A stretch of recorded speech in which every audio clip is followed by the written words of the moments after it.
بسم اللہ الرحمن الرحیم۔ عورت دوسرے مرد کی طرف مائل کیوں ہوتی ہے؟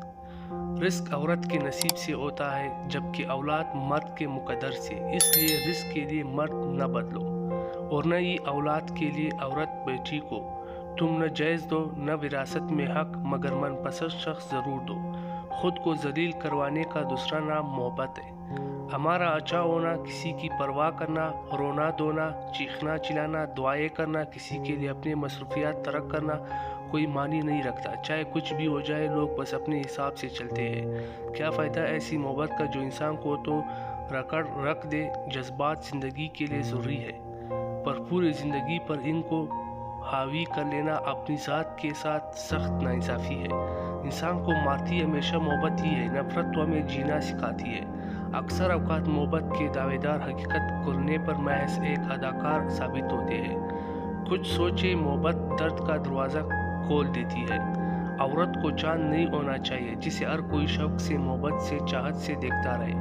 میرے خیال سے عورت کو سورج ہونا چاہیے جسے کوئی بھی عام شخص نہ دیکھ سکے، وہ جسے دیکھنے کے لیے خاص قوت درکار ہو، جس کی روشنی کی حدت سے آنکھیں چندیانے لگے، وہ جسے دیکھنے کے لیے آنکھ اٹھائے تو وہ ہزار بار چمکے، وہ بولے تو اس کے لہجے کی تپش برداشت نہ ہو۔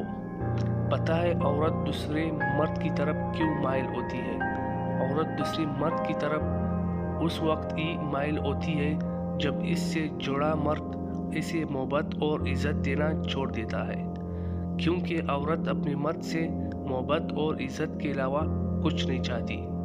یاد رکھنا، کسی لڑکی کے جذبات روند کر اسے تعلق ختم کرنے کی دھمکی دے کر ایک مرد سمجھتے کہ میں بہت طاقتور ہوں اور یہ میرا ہر جائز اور ناجائز فعل کو سہنے والی لڑکی کمزور ہے۔ افسوس ہے آپ کی سوچ پر جب لڑکی کے جذبات کو ٹھیس پہنچتی ہے، نہ تو وہ سر پر بیٹھے مرد کو اپنے قدموں میں لا پٹکتی ہے تو اتنی بے رحم ہو جاتی ہے کہ نہ تمہیں اپنی نفرت کے قابل سمجھتی ہے نہ ہی محبت کے۔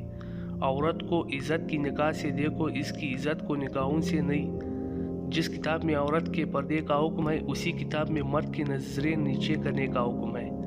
اور وہ لڑکی جو اپنے ارد گرد لڑکوں کا ہجوم ہونے پر فخر محسوس کرتی ہے، یاد رہے مکھیوں کی کثرت گندگی کی دلیل ہے۔